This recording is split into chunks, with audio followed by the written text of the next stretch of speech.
দর্শক আসসালামু আলাইকুম। আমরা আজকে এসেছি হার্বসের একটি অংশ শিকড় সংগ্রহ করার জন্য।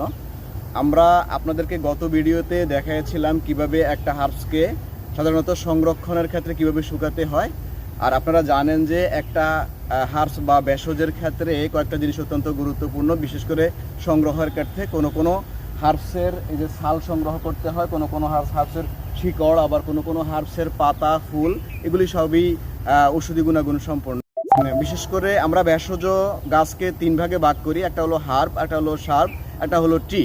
হার্বস হলো গুল্ম জাতীয় ছোট উদ্ভিদ, সেটা নিয়ে আমি পরে একটা ভিডিওতে কিভাবে সংগ্রহ করতে হয় সেটা কথা বলবো। সার্ব নিয়েও পরে কথা বলবো। আজকে আমরা এসেছি ট্রি বা গাছের শিকড় সংগ্রহ করার জন্য। তো সেই ক্ষেত্রে ট্রি বা গাছের শিকড় সংগ্রহের সময় একটা সময়, আবার হার্বসের ক্ষেত্রে বিশেষ করে আরেকটা সময়, আর সার্বের ক্ষেত্রে আরেকটা সময়।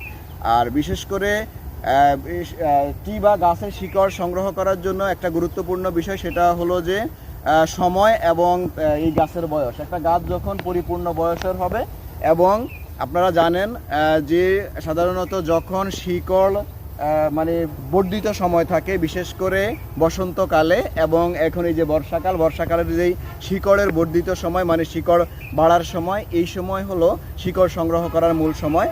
জুন এবং সেপ্টেম্বরের মধ্যে বর্ষাকালে এই শিকড় সংগ্রহ করতে হয়। আসুন আমরা একটু শিকড় সংগ্রহের একটা পদ্ধতি দেখাই।